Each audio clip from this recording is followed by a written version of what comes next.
between himself and Jakpa at the residence of Jakpa's cousin, that is the Supreme Court judge, it's not true.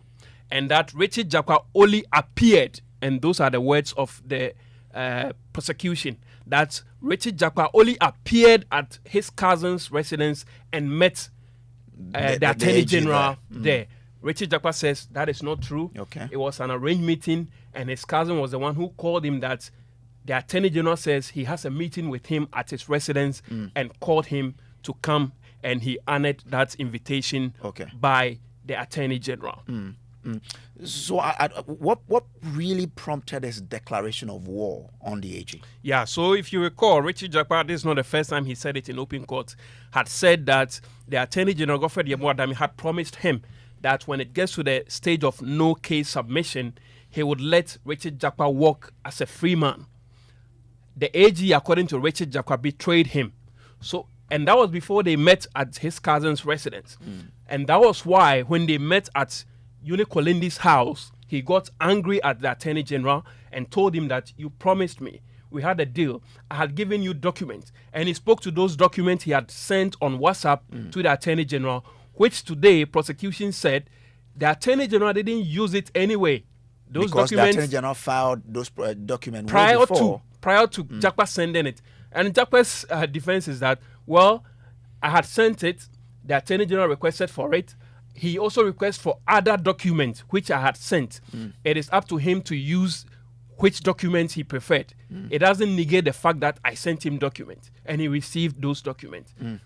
It's quite interesting in that process. He also mentioned Trojan horse, that some of the documents he sent in as a Trojan horse. Exactly. So all those documents he sent to the Attorney General, according to Richard Jakpa, is like a Trojan horse because he knew in dealing with, that is, I'm going to say what exactly Richard Jakpa said. That's in his dealings with the members of this current administration, he knows that they do not honor their words.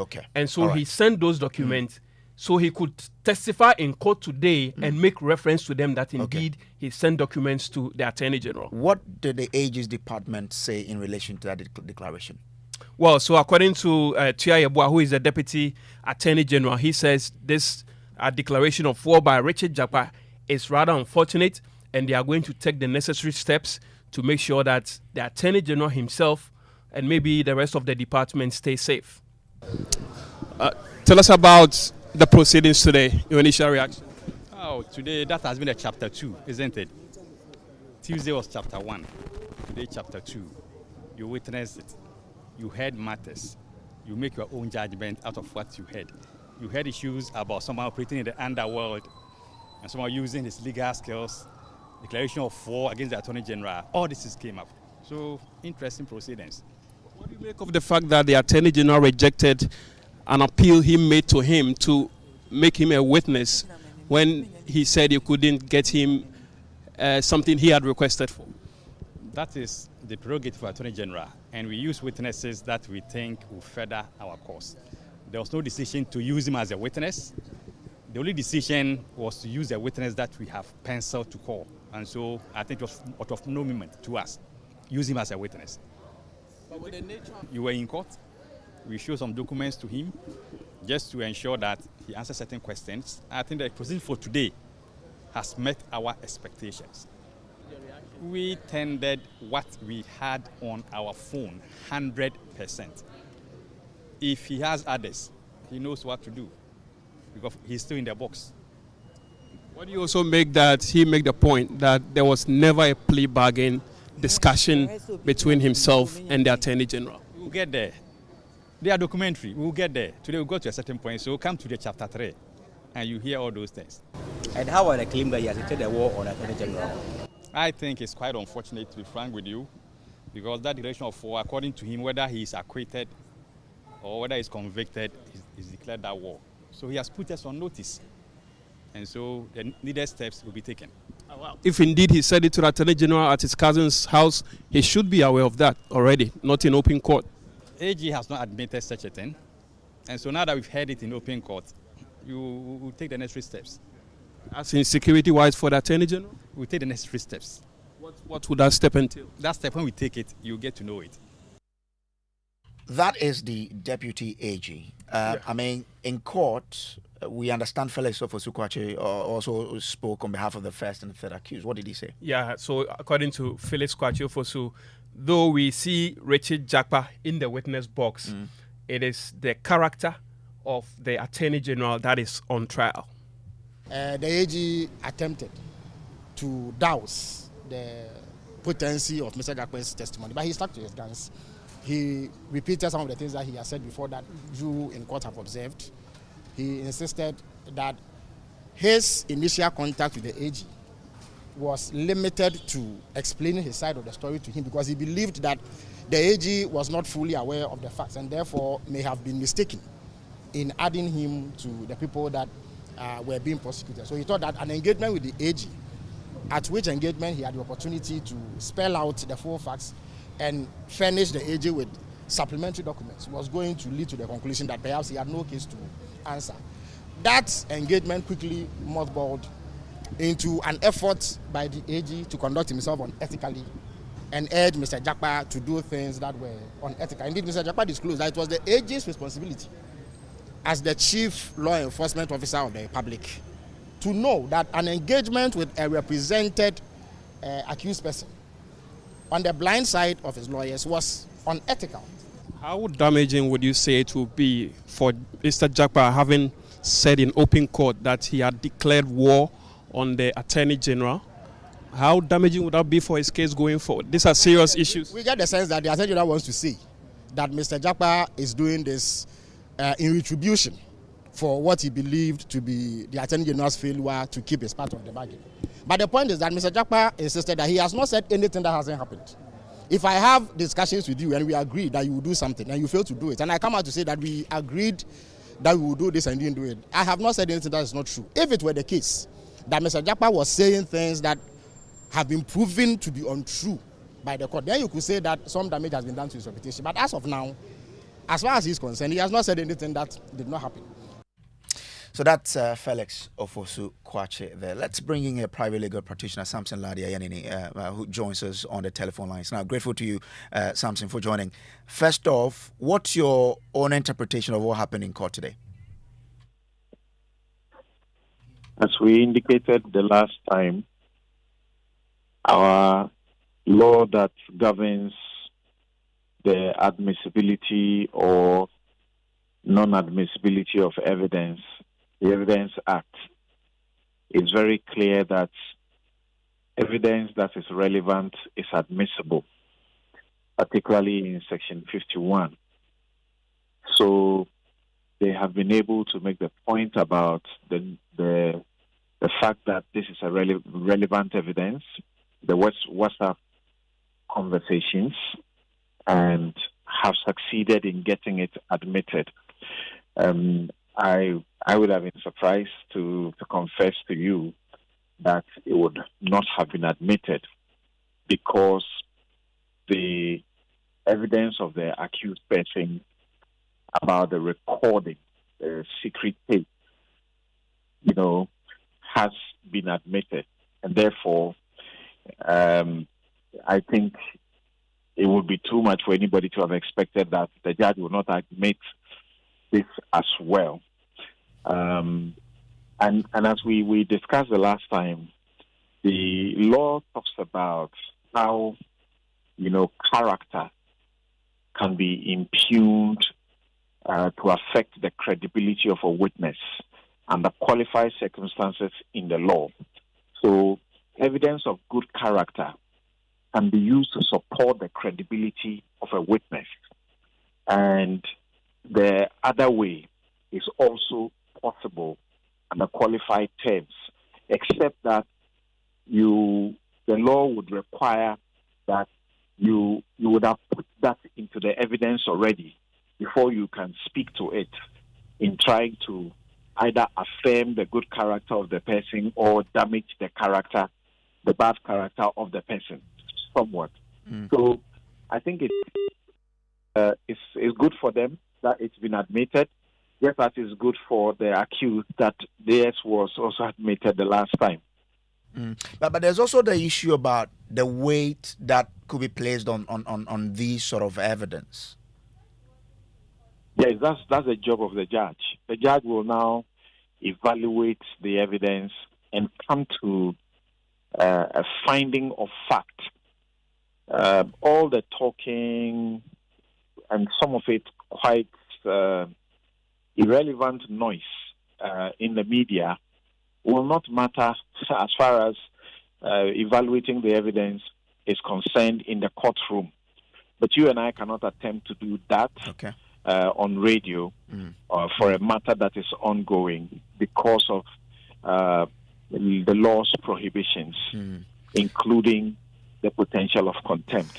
Okay. So that is the province of the judge. But after everything has come to an end, the judge will then retire in looking at how to come to the judgment, make a decision whether this WhatsApp, chat that you have submitted and have used it for your cross-examination purposes, to what extent does it serve the purpose you put it in? This tape that you brought into the court as evidence, to what extent does it support your case or negate the existence of a fact, and so on? To what extent does it impugn something that the prosecution intends to do, which must go or inure to your favor? All of that will be in the province of the judge to make. Now, for purposes of education, how will the tape and WhatsApp chats, which have been presented in court, help this case, since the main issue is about someone causing financial loss to the state? So, criminal trials,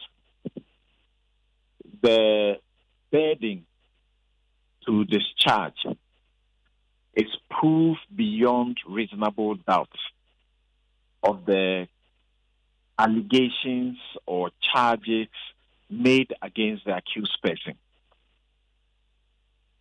By law, if there is a small doubt, it is supposed to lead or inure to the benefit of the accused person and potentially go into leading to their acquittal or discharge, so to speak. So, to the extent that they are seeking to use this to suggest the things they are saying, that somebody suggested that you were not the target or that you had done nothing wrong and so on and so forth, at the risk of seeking to get into the merit of the matter, this is the kind of thing that is going to happen. And the judge will have to make that assessment. I don't think it is right for anybody to seek to dismiss that these things are not important. Okay. They are important. Now, some also say the admission of the tape and WhatsApp chat between the two, that's the AG and Richard Jakpa, is probably turning the case into a trial of the Attorney General. Is that how you see it? There's a bit that we are hearing reported from the court which is unwarranted, and I'll not say what exactly that is, but there's a bit that is reported from the proceedings that I find to be irrelevant and may not be useful to the entire proceedings. Declarations of war and all of that. The judge will clearly not take any of that into consideration because they will not impinge on the matter itself. So what will be important will be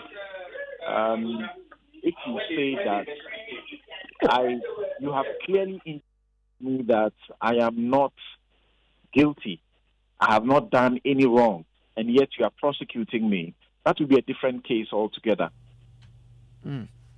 Quite interesting. I mean, it's an interesting space we are in. So the AG's department is also saying that, well, once he says there's a declaration of war, they're also going to take steps. I mean, as a lawyer, I'm sure you've encountered these things. What does it mean if they say, well, we're also going to take steps to see what we'll do? It's about what the declaration of war amounts to, but in the courtroom, is the prosecution strategy.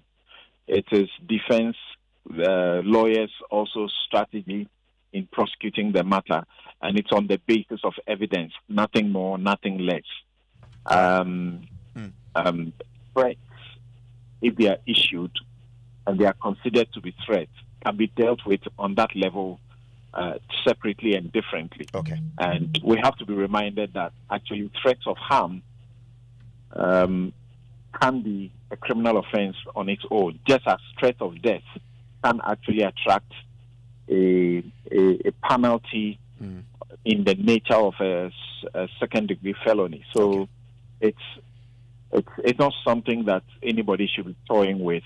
But the important thing to note is that some of those things or these things will not matter in the examination of the evidence as to whether or not somebody has caused financial loss or not. Okay. Grateful to you, Lawyer Samson Yadi Ladi there. Well, there was near chaos in Parliament as the ambulance procurement trial is taking a toll on the business of Parliament as the NDC MPs vow to scuttle proceedings whenever their leader has to attend court. Today, the NDC MPs boycotted a large part of the proceedings until their minority leader returned from court only to enter the chamber and raise issues of quorum. Let's take you live to Parliament and I speak to our correspondent Kweku Asante, who has been monitoring proceedings. Kweku, first, at what time did the House start sitting today?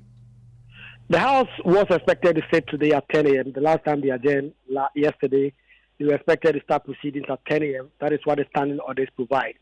But they did sit around 3 p.m. That is more than 5 hours after they had scheduled an advertisement that we were going to start proceedings. That mainly because the minority had indicated that they are not going to be in the chamber anytime the minority leader is in court. And also the majority themselves, they have 138 MPs, but they did not have the numbers to be able to push for sittings to start. And so sitting did start around 3 p.m., but even at the time, the numbers on the floor were not really anything to go about. So what business were they conducting before the NDC MPs came in to raise the issue of quorum? So there is a new bill that is being sponsored by the Ministry of Roads and Highways, led by Francis Asensobachi, the new minister, and that was being prosecuted. In fact, at the time, I did my counting on the floor. There was not a single NDC MP there. A number of them were around. They were in the precincts of Parliament, around the coffee shop area and all that. But there were just about 15 NPP MPs on the floor at the time. That ordinarily does not meet the quorum number. It is not enough for Parliament to proceed to do business. But as it is in Parliament, if no one is on the floor to raise an issue of quorum, then the House will proceed to do business. But just around 4 p.m., 4:30, the minority leader's trial in court concluded for the day. And then I saw the minority leader walk in. And then he walked in with a few of his colleagues who then came in to say that the House did not have quorum to transact business. So listen to James Kluchaveji, a former deputy minority leader, MP for Ketu North, raised the issue of quorum. He had a response from the majority chief whip and also what the deputy speaker was presiding did say. And I believe that my time is not different from that of the speaker. And it's now 3:57. It's far more than 10 minutes. Mr. Speaker, the standing order 64. Order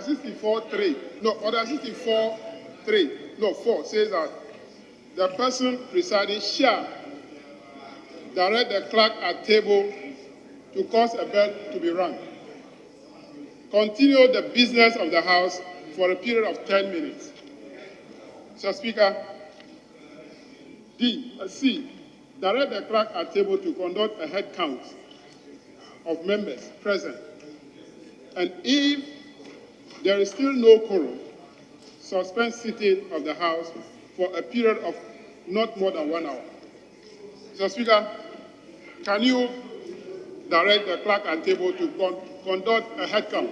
Walked in, they were recognized. No, we must correct that. Honorable Chief Whip. You were recognized. I mean, when you walked in, you were recognized. And when you walked in and you got up to speak, you were recognized. Let that go on the records. What is that? I don't know the time you are using. My time is not up yet. I'm monitoring my time. So when my time is up, I will obviously ask the clerk at table to conduct it. So You hold on. I'm going by my time, and I'm going by the time over there. So, honorable, let's proceed. Yeah, but the 10 minutes is up. Well, Kweku, we understand the House nearly degenerated into chaos when the Deputy Speaker presiding refused to call for a count.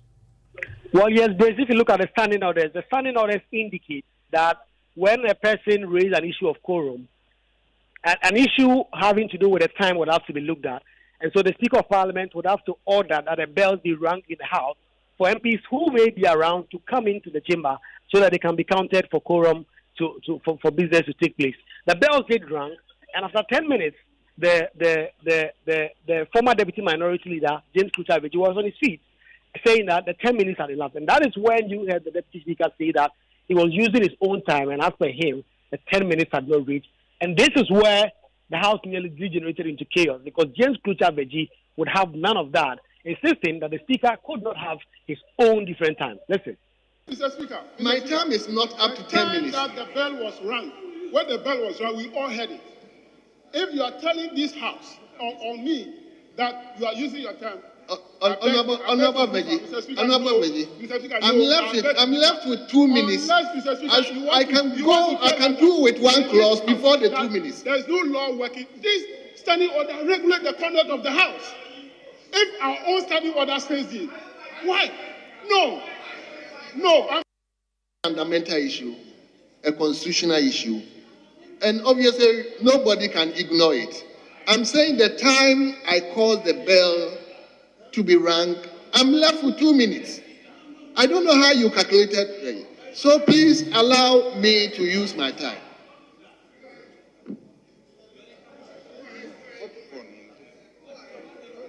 Mr. Speaker, clause 44, there is no advertised amendment. Honorable Leader, we will come to you. 1 minute, 2 minutes, 3 minutes cannot spoil the whole thing. I'm saying I'm using my time. What about somebody also gets up and says that the time is not? Mr. Speaker,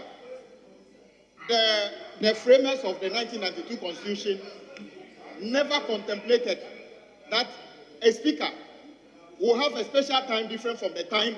I'm using this time. The time there. I'm using this time. Mr. Speaker, we were in the chamber and we were all watching the time when I made. Don't forget, Mr. Speaker, I used Article 102. Honorable Clerk at table. Clerk at table. Mr. Speaker. Clerk at table. Mr. Speaker, we are not asking you now Clerk to go. at table. Mr. Speaker, we are not asking you Please, now to go. Count the members. No, Mr. Speaker, that is wrong, Mr. Speaker. When we made the application, that is when the time starts. The bell was rung. You said it's left with 2 minutes. You are now saying they should go and count. Isn't it the case that is the procedure? No, I'm saying the point we are making is that the 10 minutes has passed. But so how will I know that the number here is not up to 10? Mr. Speaker, we have to count. You let them do the counting. So table. Mr. Speaker, clause 44, no advertised amendment. I assume. So, Kweku, with all of this, trial ongoing and the minority saying that as long as their leader is going to go, they won't come to the House, people claim they're only using that to frustrate business of government. How do they react to that? Well, James Kuchabeji is the one who sort of led the minority crusade on the floor today. I did catch up with him after the House eventually suspended and adjourned because there was simply no numbers. He says that they are right in solidarizing with their leader. We also heard from the MP for Kintampo North, Joseph Kwame Kuma, who said that the procedure that the state has been adopting in going after the minorities that is simply not right, and they are right in standing by their leader. All right, so that's how Parliament really reacted to this whole trial in which the minority leader is expected to be in court. They say anytime he will be in court, they will also boycott Parliament. We'll keep an eye on that. That's it for Top Story. Up next is Newsnight. Auntie T, abeg, fix me go betete Ghana. No gari, no oil, no plantain, just beans then eggs. Hey, brah, that be dangerous combination, no? Problem no day. I feel handle am. For Telecel, we the Bob say everybody gets what they like. That be why Made For Me bundles day. Based on your usage, you fit get your own data and call packages. Fala! Made For Me bundles like the way you the want them. That *530#, then buy Made For Me bundles today. Telecel, connecting energies. Join us this summer for the prestigious International Conference on Property Investment and Profit Making, the ultimate guide to financial freedom. Delve into the theme, how to earn and maximize passive income through commercial property investment in the United States. Mark your calendar for 29th and 30th October 2024 at Trump Towers International Hotels, Chicago, USA. Register now to secure your spot. Early bird registration ends 15 July and standard registration closes on July 30th, 2024. Registration starts from $500 to $1,550, which allows you 2 nights stay at Trump Towers Hotel, Chicago. Lunch buffet, welcome cocktail, conference ticket, and many more. For those in need of visa support to attend, visit our conference website on conference.chicagowestluxuryhomes.com and register to get an invitation, or call us on 0536-502295 for further information. It's time to pray and pray again. Join us at Stand in the Gap, 48 hours of non-stop prayer, brought to you by the Empowerment Worship Center and hosted by Global Lead Pastor and Convener, the Prophet Gideon Danso. Join the global gathering as we pray and travail for salvation, revival, healing, testimonies, and breakthrough. Joining the Prophet Gideon Danso are the Reverend Ben Doku, the Reverend Dr. Robert Ampia Kofi, Pastor John Hanna, Apostle Paula White Kane, Pastor Matthew Thompson, Pastor Nathaniel Bassi, Pastor Victoria Orenzi, and Pastor William McDowell. Not forgetting Minister Sunmi Sola Agbebi, Joe Meto, Ebuka Songs, Uncle Ato, Akesi Brinkpong, and the sound of our house, EWC Live. From the 27th to the 29th of June, all roads lead to the Prayer Factory, located at Jowulu, next to the Allied High. There will be free buses available at select routes. Starting 6 p.m. by prayer, through prayer, and with prayer, your answer shall come. At Stand in the Gap 2024 at EWC, where God lives.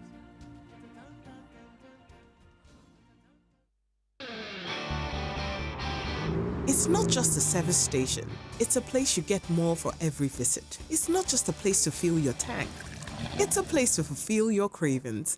From chicken to chocolate, caramel, or the tasty latte. It's not just a place to service your car. It's the perfect place to wash your ride. It's a place where convenience, love, friendship, joy, and laughter assemble. Because it all starts at Shell. Visit Shell today and enjoy a wide array of services and offers under one roof. It starts at Shell.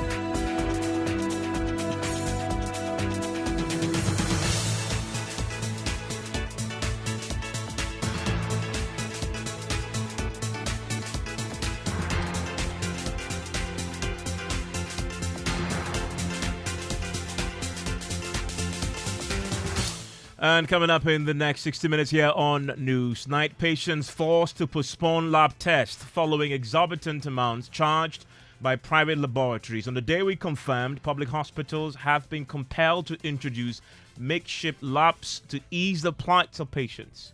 Private hospital, a private laboratory. So the amount they gave me was 126, right? Okay. We'll be live at the National Labour Commission, where an emergency meeting is underway between medical laboratory scientists, fair wages, as well as the finance and health ministry officials. Well, in the lobby, I have cited some of the directors who were too busy to come to those meetings of our negotiation. Today, they have showed up. Also in this edition. In 2020, a lot of things went wrong, and we don't accuse the Electoral Commission for nothing. Some of those who are appointed to the commission are people with known NPP credentials. Like Azuma Nelson said, this time we're going into the ring with our own referee. You want to stay for details of the reasons the former president John Mahama gives for this decision. Also in the camp of the NPP, some residents of Mensah South expressed mixed reactions to their MP becoming running mate to Dr. Mahmoud Bawumia. But what is the ideal criteria for the NPP running mate? This person politically must be politically correct. The political capital you are bringing to the ticket, and then your ability to complement the flag bearers' effort once a government is formed. Also tonight, anti-corruption campaigners question President Akufo-Addo's decision to extend the appointment of the Auditor General despite reaching mandatory retirement age. We have details as they describe the dismissal of the former Attorney General, Yao Demelevo, as dubious. I think it was an answer from God because I was actually praying that I should get there ready because we can't afford And consistency is also important in good governance. Why in the case of the Demelevo, you were asked to go, and then in this case, you were asked to stay for another 2 years. And remember that the next 2 years, President Akufo-Addo is not going to be in power. I will see it as a way to protect his future immediately after leaving office. And in business, economist warns government against engaging individual bilateral creditors on debt restructuring process after securing a memorandum of understanding insisting it will not be beneficial for Ghana. And much later, the only girls' school to make it to the semi-finals of the Girl PLC NSMQ Western Regional Championship, Archbishop Porter Girls makes it to the finals with a slim 2-point margin, leaving the boys of St. Joseph SHS in tears. I think it was an answer from God because I was actually praying that I should get there ready because we can't afford to be disqualified. A lot of bad feelings in my head, and I am hoping that next year we will come up strong. We're live in Fijai for the very latest. That and more in tonight's edition of News Night. We are also live on myjoyonline.com. You want to join us with your thoughts and comments? Is via WhatsApp is 055-1111-997. I am Emefa Apawu. And my name is Mensah. And the National Labour Commission is tonight currently in an emergency meeting with striking medical laboratory scientists and their employers in an attempt to get them to call off the industrial action. Well, representatives from the Ministries of Health and Finance and also the Fair Wages and Salaries Commission are engaging the laboratory professionals on the demands they've put on the table so far. The scientists cite a lack of conditions of service for its members as reasons for their strike despite nearly 2 years of negotiations. We'll take you live to the NLC shortly to bring you the very latest. But let's hear from the first Vice Chairman of the Medical Laboratory Professional Workers Union, Dr. Franklin Ama, who says they expect the Labour Commission to mediate the issue fairly. Issues of agitations and conflict resolutions can drag sometimes. And so they may, of course, calculate their time, but sometimes they get their predictions wrong. And that is understandable. Now, you are going into a meeting with a body. That's also where you describe your strike as insensitive, unjustifiable. And this is the body that's supposed to negotiate on behalf of government. Clearly, they've taken a position. How are you hoping that you get the fairness that's required in this situation? That is their view of the situation. We also have our view. And the view of the law would also be juxtaposed in all these situations. The people called essential caregivers have a certain 72 hours time on our head that when we have issues, they must come to the fore and dealt with within 72 hours. The duty bearers failed to act and did not treat us as essential caregivers. And they go on the tangent of holidays. Ours is unnecessary, untenable. That is also unfortunate. That is why we are here. And later, we look at the issues dispassionately and put a ruling where it is there. We have been around the country, from the Greater Accra region to other parts of the country, to understand how this is impacting on healthcare delivery. Now, what we've been told by some managers of some of these public health institutions is that among the things that they are considering is to try and get laboratory professionals working in the private setup to work in places that you used to work and now you are on strike, so that they can attend to patients in need of healthcare. My brother, may I respectfully submit to you that the private sector also employs Ghanaians, and they need to stay in business. And so normally when you go across the various hospitals, you will see private hospitals across the various roads. Now, managers are picking and choosing based on which contract to engage who to come and work in the facility. They would have to explain to Ghanaians what their interest. That is the conversation. Because why? When you go to the various hospitals, they are in business. Fairness must prevail. You let a client, when the service is not available in the hospital, cross the road and access the service as they want. Why are you picking one to come in based on contract and on which hour? What is your interest? Managers should have a conversation. We know what they do. And an emergency meeting has been underway tonight. My colleague Papani Ashali is there for us and joins us right now. Papani, what can you report? Yes, so Evans, the meeting just ended about a few seconds ago. What we are told, first by the consultant who is leading these lab scientists, tell us that there's a directive from the National Labour Commission, which we also told that we publish very soon. But instructively, they have been asked to consider calling off their strike, and then again also to go back to the negotiating table with government. You can now listen to the General Secretary of the lab scientists, that is Dr. Okoto. In fact, it's been a very tough meeting at the Labour Commission. We are not very happy because our expectations are not met. But all the same, we are all Ghanaians. We will take the advice of the Commission, and we want to get back to our National Executive Council to communicate to them the decision of the Commission. Based on the decision of the National Executive Council, we'll have engagement with our membership. But for now, we cannot say the strike is suspended.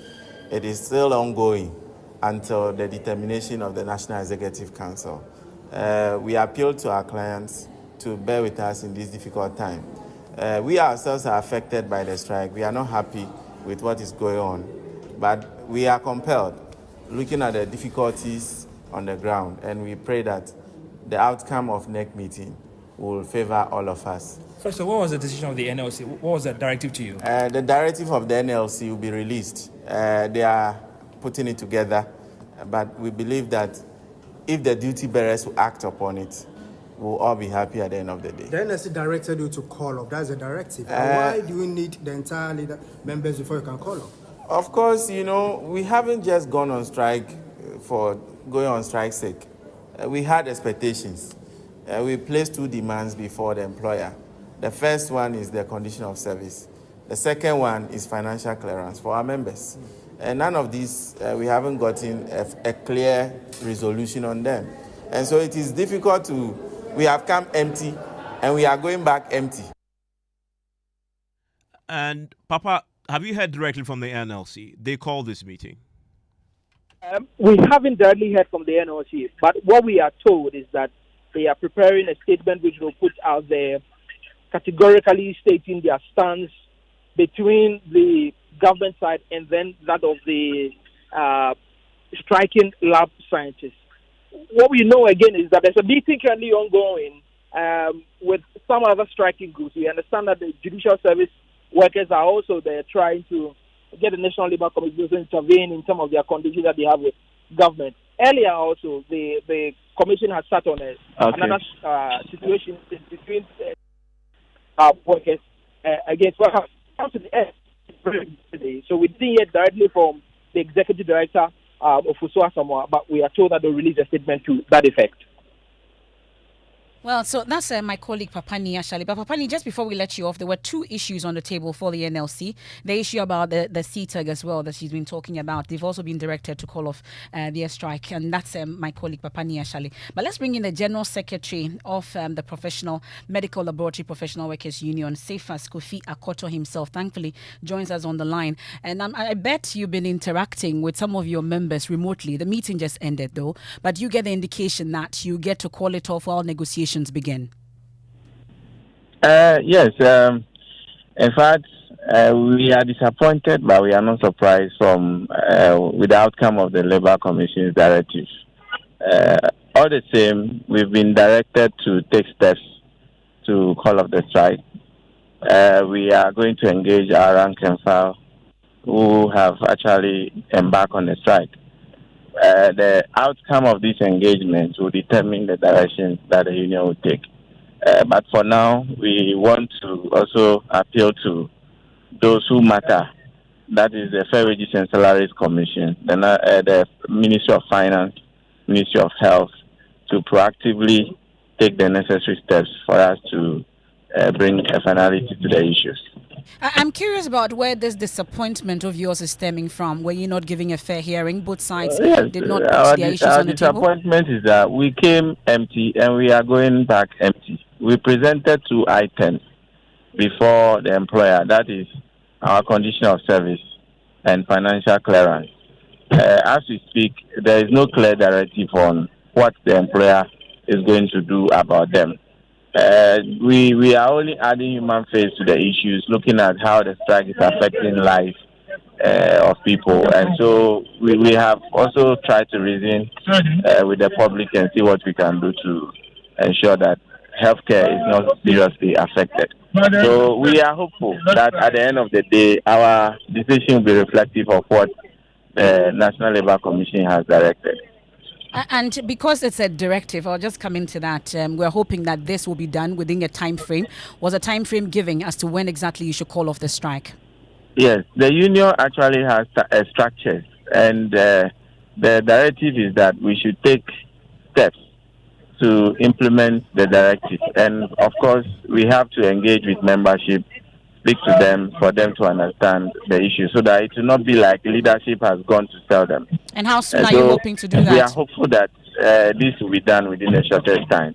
We are also expecting the Fair Wages and Salaries Commission to engage leadership for negotiation before Wednesday this coming week. Okay. We are grateful. That's it for Kofi Akoto. There's the General Secretary of the Medical Laboratory Professional Workers Union there, following that NLC directive. And we've been reporting all week that this is beginning to bite in the hospitals, and patients are feeling that brunt, and it hasn't changed. In fact, it's getting worse. Public hospitals have now been forced to rely on the services of private laboratory facilities as a temporary measure for patients needing lab tests, lab examinations. A visit by Joy News to the Lekma Hospital revealed that patients and individuals in need of lab examination have now been asked to see the private labs. One of the lab centers is located on the premises of the hospital, with another located a few meters away from the west wing of the facility. But this is the challenge. The patients who have been visiting these private labs pay 3 times more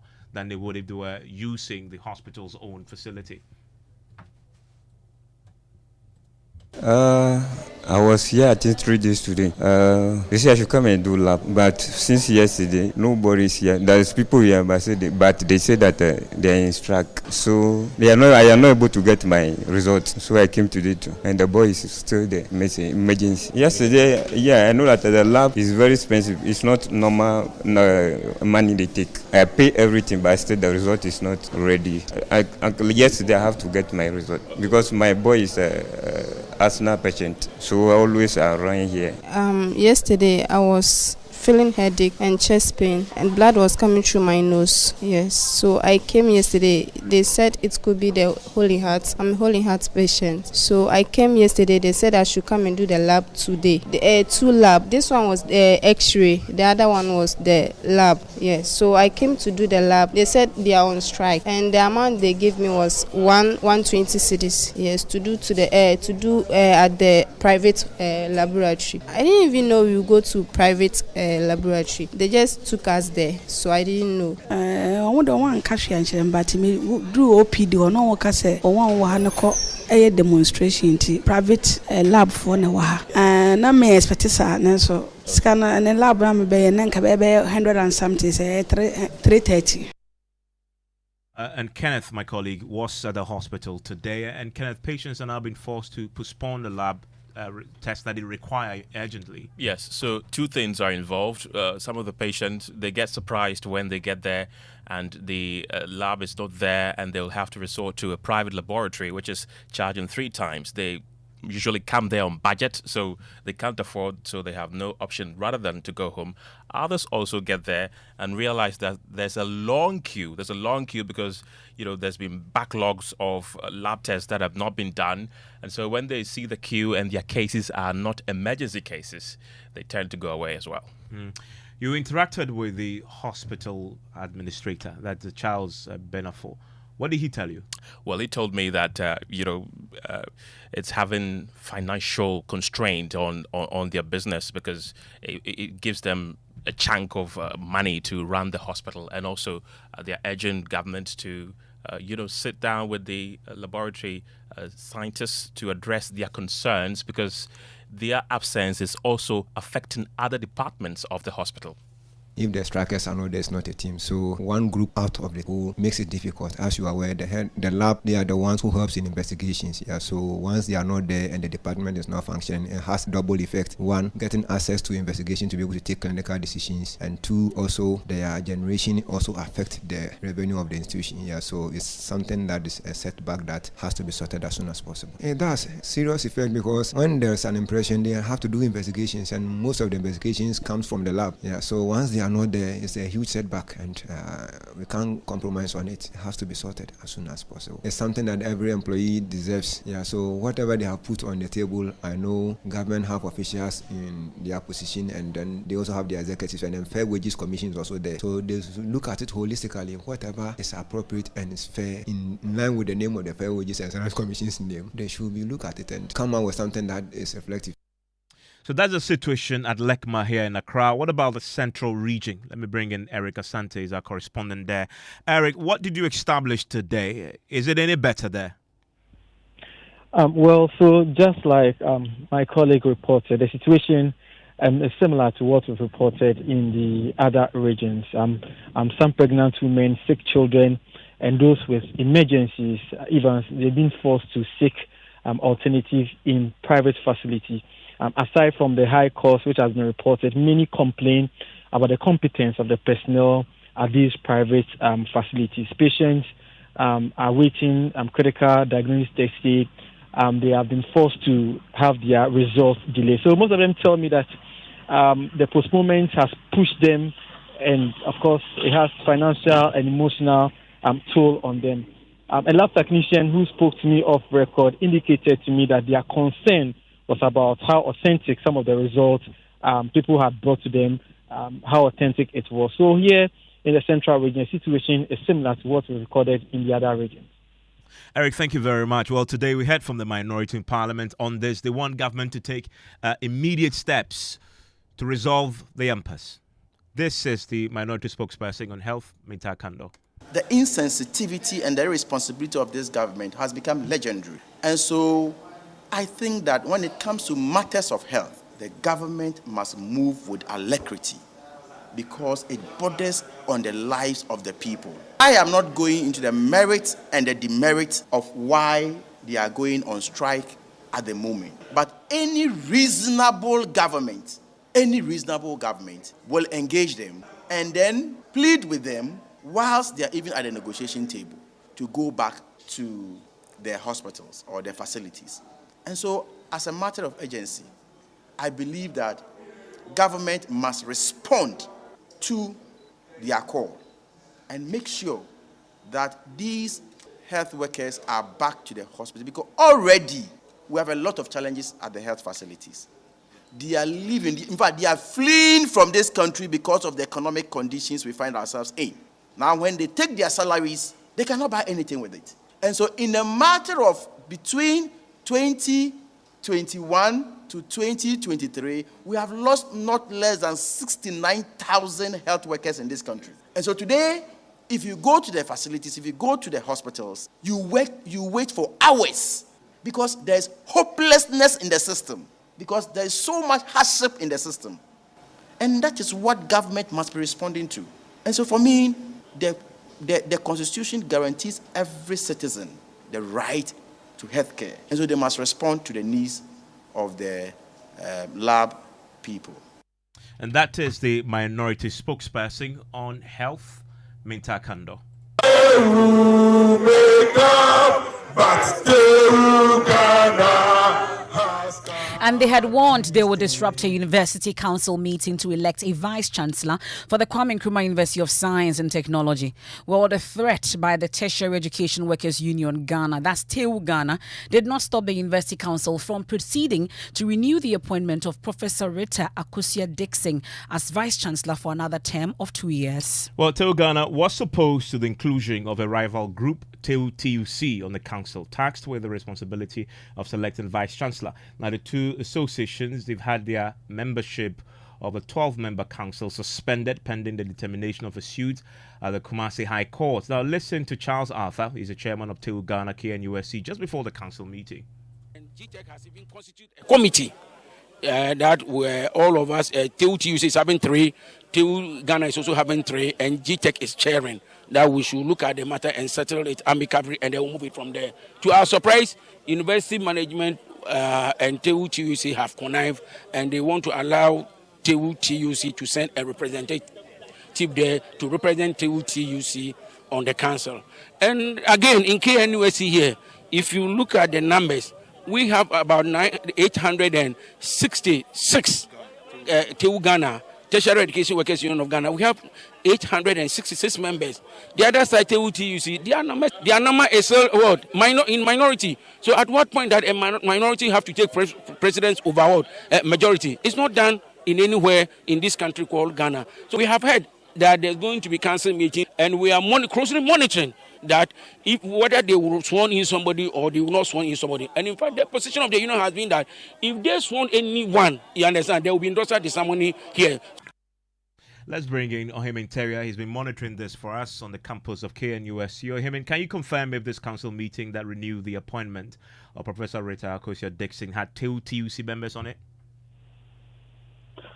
Yes, Evans, I can confirm that indeed TEU-TUC had a representative at the council meeting today, and the meeting decided the fate of Professor Richard Jakpa.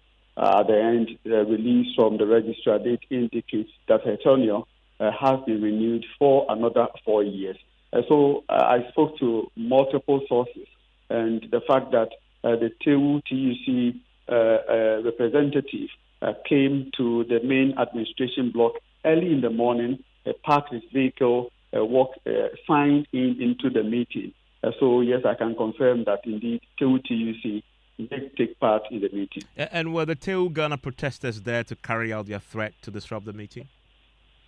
Unfortunately, the TEU Ghana members were nowhere to be found. And when I inquired from my sources, I was told they had a case at the High Court of which the sitting judge was expected to give a landmark ruling.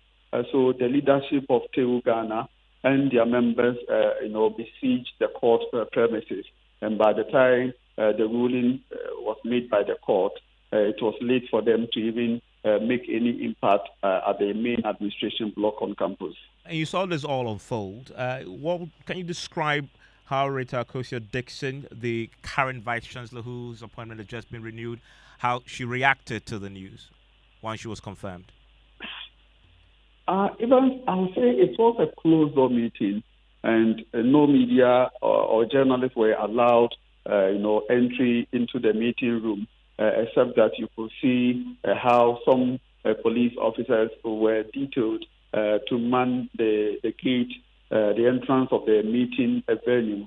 And immediately after the meeting, then I saw the former Chief Justice, the chairman of the KNUSC Council, Justice Kwesi Anini-Yeboah, walk towards his vehicle and drove off. And a few minutes later, then the release announcing the extension of Professor Richard Jakpa's tenure came from the registrar. And other members of the council also left. And when it was raining, I saw Professor Jakpa walk towards her vehicle, and she was accosted by a security man who provided and assisted her with an umbrella, and she responded with a smile. And then I could see from her body language that indeed things have gone her way, and in no time the release came confirming that her tenure has been indeed extended for the next 4 years. Ohemin, thank you very much. Let's bring in Charles Arthur. He is the chairman of TEU Ghana, KNUSC, joins us on the line right now. Mr. Arthur, thanks for your time here on Newsnight. Have you verified if the council meeting had TEU TUC members on it?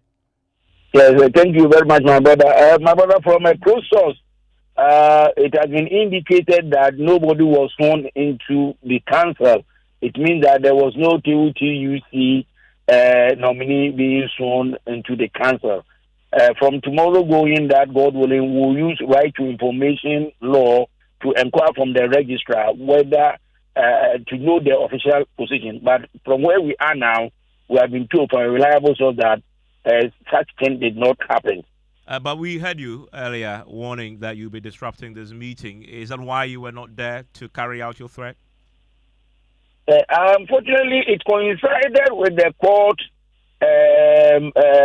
ruling, and we had to go to court as to why. So that one, we'll have no option than to go to court to look at what will happen over there. Meaning that by the time we finish the court, we'll come back and move on. But unfortunately, we came very late. That's why we were unable to be there with our members. And all of you had to go to the court? We not all of us, but we went with a sizable number. Yes, and considering how determined you were to disrupt this meeting, you did not leave some of your members behind to make the point on your behalf whilst you were in court. Yeah, all the unionism in most cases is the leadership. Yeah, if the leadership is not around, and the matter was also about the leadership. If the leadership is not around, then the individual members find it difficult to act on behalf of the leadership. So that accounted for that. It's unfortunate, but... So you've accepted it now? Yes, we have accepted that our position as that they cannot bring in a minority. That has been done, and we still it's still our prayer that Ministry of Education will allow GTEC to go into the matter and settle the matter once and for all before any of the unions can send its nominee. But you are not opposed to the reappointment of Professor Kojo? Oh, not at all. We are not opposed to his reappointment, not at all. Ours has to do with the what they call university trying to close its eyes to bring in a minority to rule a majority, which is not done in this country. We all know that they cannot do that. And again, they're also relying on the fact that the name in the University Act reflects the official name of TUC, which we have drawn the attention that that's not the case. Because what is in the Act is Teachers and Education Workers Union. It's different from their official name, Teachers and Educational Workers Union of TUC. They are two distinct things.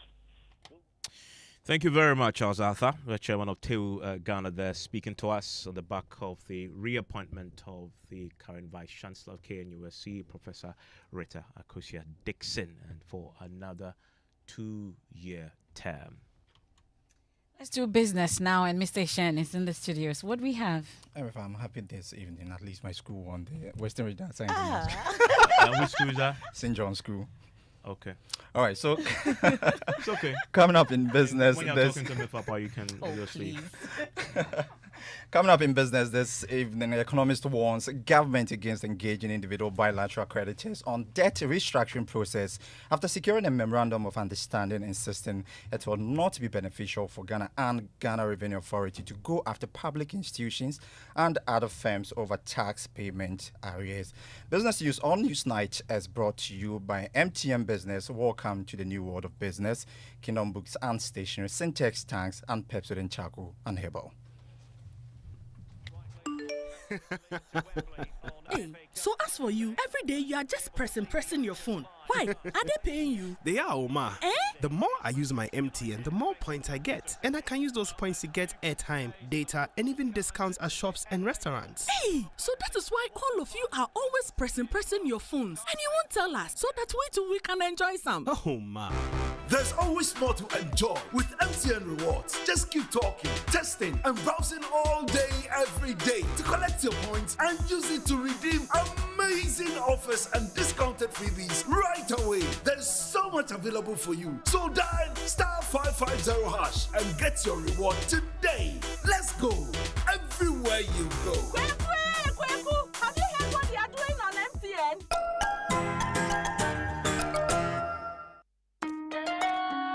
Son, we are so proud of you for setting up this hospital. I really love those hospital beds and waiting chairs. By the way, did you import them? No, Dad, I didn't. I actually got them from Kindle Books and Stationery right here in Ghana. Wow. We also bought our office supplies, safes, executive desks and chairs from Kingdom, and they gave us expert advice on how to set up our office. Guys, that makes 3 of us. I also got our sofa and bedroom sets, plus our dining hall furniture for our new home from Kingdom. Wow, Mom, that makes 4 of us. I usually get my stationery items from Kingdom, and my teacher also mentioned that our classroom furniture was provided by Kingdom. So there you have it. Whenever you're thinking about setting up an office or acquiring furniture for your home, etc., Kingdom Books and Stationery should be your first point of call. With over 40 years experience in the industry, we stock and supply a wide variety of globally sourced office and home furniture, stationery and equipment. Visit our head office, Osu Akwaje, or our office near the Osu Stadium. We're also in Tema Community 1, opposite Olam SHS, Kumasi KNUST campus, UCC Cape Coast, and now at the Marina Mall, Airport City. Or call us 0302 764101, 764209, or 762792. Visit our website www.kingdomgh.com. Water is needed all day, all night. So remember Syntex tank all day, all night. 7 years warranty. Select any color for free. In no the crack, in no the spoil. Call Accra on 0244 335 168. Kumasi 0505 555 666. Syntex tank. A strong, a tough. Water is needed all day, all night. So remember Syntex tank all day, all night. 7 years warranty. Select any color for free. In no the crack, in no the spoil. Call Accra on 0244 335 168. Kumasi 0505 555 666. Syntex tank. A strong, a tough. Yeah. We have a new leader in town. OBRNT. Amanfo. Me don't want to see baby. When him say my baby, maybe mama more charcoal for whiter teeth. More charcoal. Not only that, maybe mama lemon. More lemon. Zinc for fresher breath. More zinc. And fluoride for stronger teeth. Introducing the new President Charcoal Pack with more power with a combination of charcoal and lemon for naturally whiter teeth. Grab yours now. This advert is FDA approved. Hello, my name is Mami Akuya, an entrepreneur and a mother of 2. My work keeps me busy most of the time, and sometimes it takes me away from my family. But the safety and health of my family is very important to me. As a working mother, I cannot afford to take any chances when it comes to matters of health. That is why I signed up for a family healthcare plan from Equity Health Insurance. My family and I have access to over 700 hospitals, clinics, opticians, dentists, pharmacies, and diagnostic centers across the length and breadth of Ghana. With Equity Health Insurance, I no longer have to worry about medical bills. Anytime a member of my family visits a hospital, Equity Health Insurance has got my family and I covered. What about you? Who has got you covered? Call Equity Health Insurance on 050-660-7910 and talk to them about your family health needs now. Visit equityhealthinsurance.com for more information. Equity Health Insurance, here for you. Welcome back to Business on Newsnight with me, James Ishen. Let's settle for the detail. First off, government has secured delayed payment on interest and postponement on maturity date in restructured debt deal with bilateral creditors. This is what Joy Business has picked up from persons with knowledge of the current negotiations with these creditors. George Rafi has the rest of the story. These are some of the terms captured in the agreement on the Memorandum of Understanding the government has reached with the bilateral creditors through the Official Creditor Committee. However, based on what we have picked up, one cannot say that everything has been finalized. This is because the Memorandum of Understanding is just the broad framework.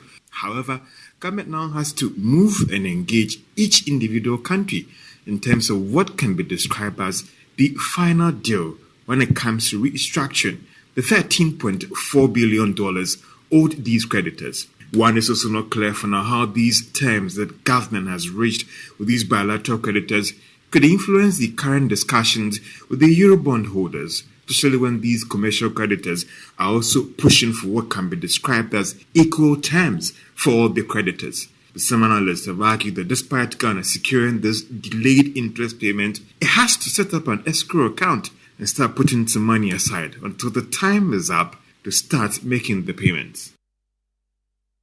My colleague George Riafi there with the report. Now reacting to the development, economist Professor Lord Mensah has advised government to put for a condition that will compel all the bilateral creditors into a conference for finality after the MOU and not engage individual countries as stated in the agreement. Because we cannot treat individual creditor differently. I think, or even the creditor, wish that they are treated the same. But if you listen to their message, gives a signal that of course none of them wants to be shortchanged in the process of the negotiation. So in the end, it is expected that they will be treated the same. I would hope that I think there should be a conference of these creditors so that at the end of the day they will all be at the same level when it comes to information dissemination, across all of them, and in the end they will come to a convergence.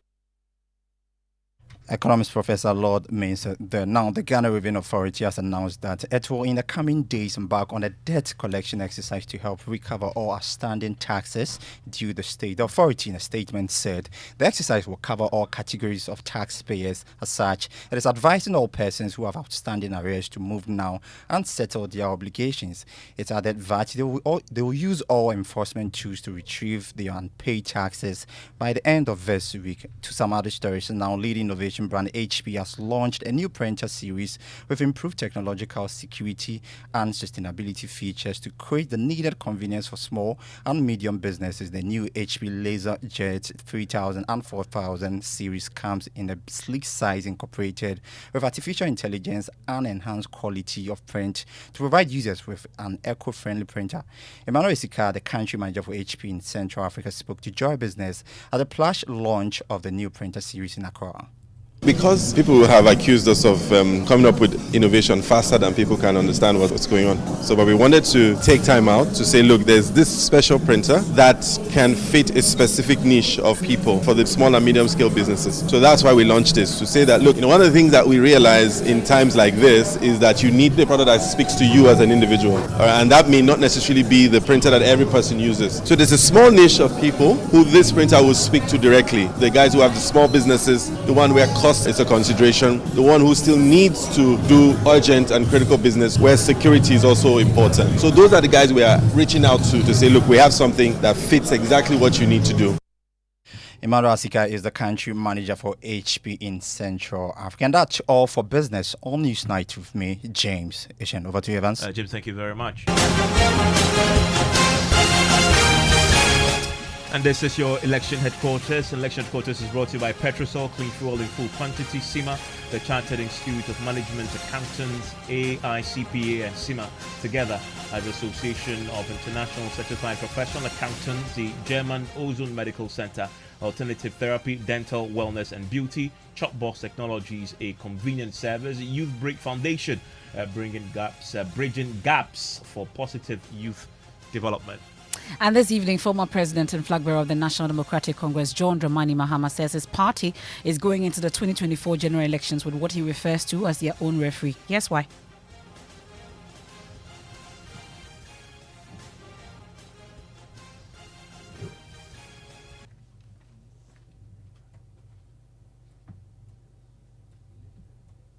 In 2020, a lot of things went wrong.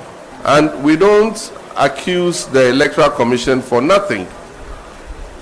There were circumstances that we have raised over and over again about the Electoral Commission not being neutral. Indeed, it might also be the fact that this government concocted reasons to remove the 3 electoral commissioners and replace them with people of their choice. Some of those who are appointed to the commission are people with known NPP credentials. The president doesn't care. But like Azuma Nelson said, this time we're going into the ring with our own referee. That is what happened when Azuma went to fight Jeff Fenech in Australia. Unspeakable corruption, nepotism, brazen theft, waste of national resources, impunity, and general criminality have become the hallmarks of Ghana's current government. So that's former President John Dramani Mahama there. And I want to take you to Mensah South. You know that constituency. That's a constituency of the Energy Minister, Dr. Matthew Opoku Prempeh. And as you know, on the back of that NIB survey, constituents have been talking, but we've been getting additional clarity from the Bawumia campaign team themselves about the criteria for selecting a running mate. Listen to Dennis Miracle Obaji, who is the campaign spokesperson. Dr. Mahmoud Bawumia's choice is going to be based on that individual who truly complements him in terms of who he is. I mean, he's already done a SWOT of himself. He's done a SWOT of the political party that he's leading. He's done a SWOT of our opponent. And he's quite clear who he needs, or the key indicator that would inform who he is selecting as his running mate. That person who has the strength that would fill in the gap he would have as a person in terms of his weaknesses. That person who would be able to give him the full backup as he pursues these crucial vision that he is proposing for the next chapter of the country's development. So it's truly based on science and it's based on data. This person politically must be politically correct, and politically correct simply means that we are going out there to go and look for votes. Definitely, we need to win before we govern. So this person must be one that will bring in the votes to support all the votes that Dr. Mahmoud Bawumia himself will be bringing. And eventually, when we win the elections based on the votes that we have collectively brought into the pot, we need to govern. And in governance, Dr. Mahmoud Bawumia has articulated several policy and action points for various sectors, and he will need that person who would complement his efforts and give him the right support to be able to implement and execute this vision. And that's Dennis Miracles Obaji there, campaign spokesperson for Dr. Mahmoud Bawumia. And that's how we end today's edition of Newsnight. You know why? We have Euros coming up and we're all excited about it. Razak Musbal is here. Yeah, and it's a big game tonight. Yeah. Italy Game. coming up against Spain. Yeah, it's like a final. But how did the England one end? Draw. They played a draw against Denmark. 1-1. Okay. There's going to be blood in England. Yeah, man. There's going to be bloody on the. But they will still go home though. Big one. I'm actually predicting they'll be knocked out in the group stages. No. Okay. Should we bet? It's quite likely. Their final game is against Slovenia. So they have 4 points now. Yeah. And a draw against Slovenia might see them through, but they want to top the group, so they need to win against Slovenia, and that's something that's quite likely. Lose in the final. No. Well, it's going to be difficult for them to lose against Slovenia. I think their worst would be a draw. Your worst would be a draw. Yeah, we are live at the Heritage Craft Brewery. That's where the team is at. Bring a live commentary from there. So if you're in and around the area, you want to troop in there and join the team over there. And so Spain versus Italy. We're going to just take a quick break. And we'll come back. We'll take you through the lineup, which is already out. Remember, some games already happened today. Scotland and Serbia ending, 1-1 there. And we have Denmark and England also ending 1-1. How will Spain versus Italy end? We'll bring it all for you here. Think